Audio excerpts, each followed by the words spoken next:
So you're running independently against Keir Starmer in his local constituency. Why are you running independently? So, because I think the two major parties don't actually give us a choice at the moment. You know, they're both offering us permanent austerity, forever wars, and the socio-economic crisis and climate crisis that are the obvious and inevitable result of that. In addition to which, we have a genocide occurring before our eyes on our screens every day.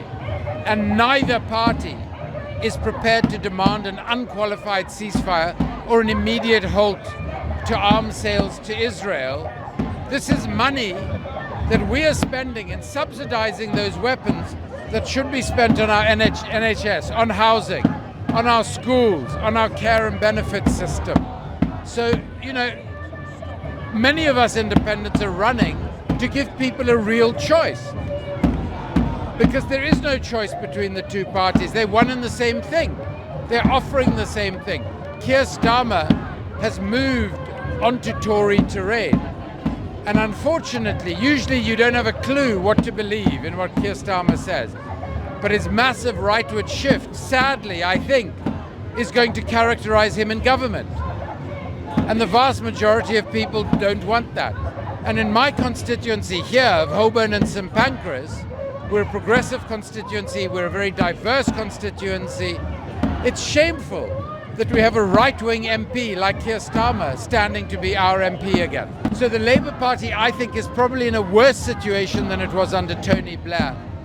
Because Keir Starmer's political instincts are profoundly undemocratic and authoritarian, and he will close down the space for civil society to speak freely and to protest, and that really concerns me. Could you describe the UK political scene right now and tell us why that would encourage somebody like you to run as an independent candidate? And just slightly more towards the camera, yeah. We are watching UK politics of hate and division fermented, fostered and nurtured by the establishment and the political parties. Conservatives, Labour, even Liberals are all in it. They're all part of the same evil as far as I'm concerned. People of our country are sick and tired of watching the genocide in Palestine. Sick and tired of our politicians not doing enough. In fact, sick and tired of the fact that our politicians have lost their moral compass. So in this election, people will be judging if a Palestinian cause cannot be supported by an MP, if they can't call an end to genocide, then we cannot trust such MPs or such candidates.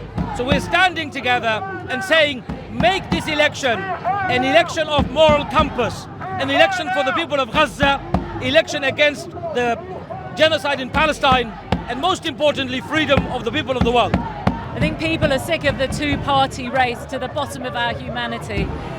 It's become a really ugly world where we're just appealing to the worst of our humanity in this general election. I was encouraged by people like Leanne Mohammed and Andrew Feinstein standing, and then I was asked, and I genuinely believe that in one day we will have the House of the People, and that people who are MPs are selected and elected by their community to stand, not just by political parties who are just pushing people into seats. Labour are operating like a badly run mafia organisation at the moment.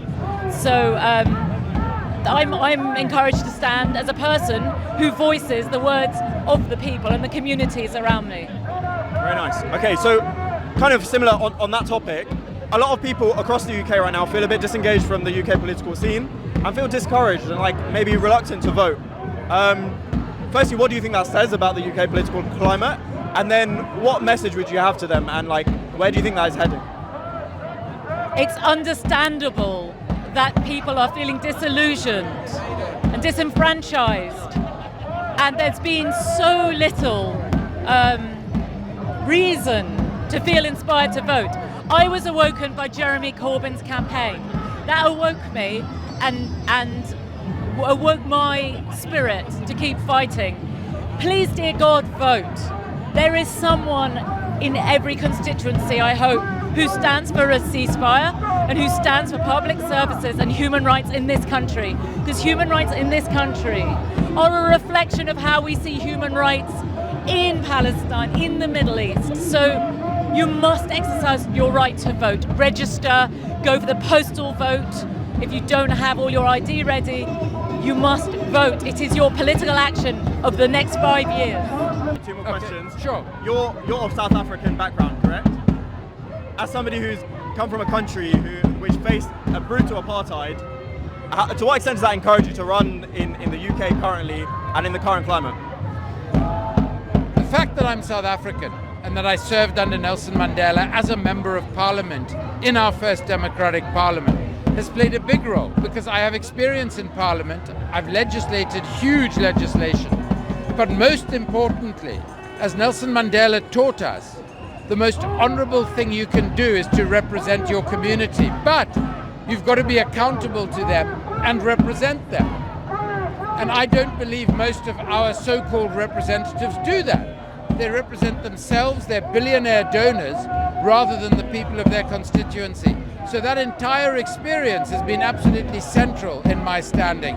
What do you think of the Labour Party currently? I think Labour Party is abysmal.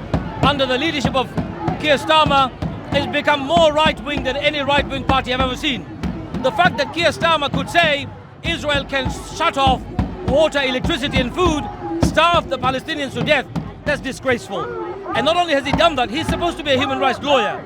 He has lost his all moral bearing, and leadership of Keir Starmer has taken Labour Party away from its core values.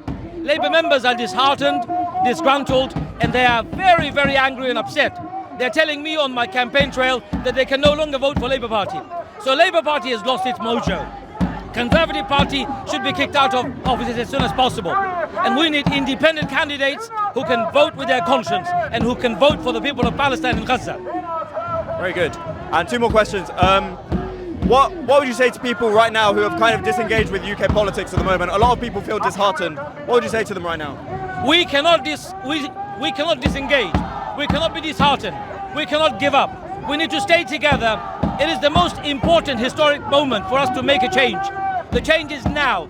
If people came out and voted with their feet and voted for the independent candidate, can you imagine Parliament full of independent candidates who are pro-Palestinian, who are pro-democracy, who are pro-international rule of law, and who are against all forms of occupation, genocide and apartheid? Imagine the change we are going to make. So I say to the voters, don't be apathetic, come out and vote, and let's bring about a change.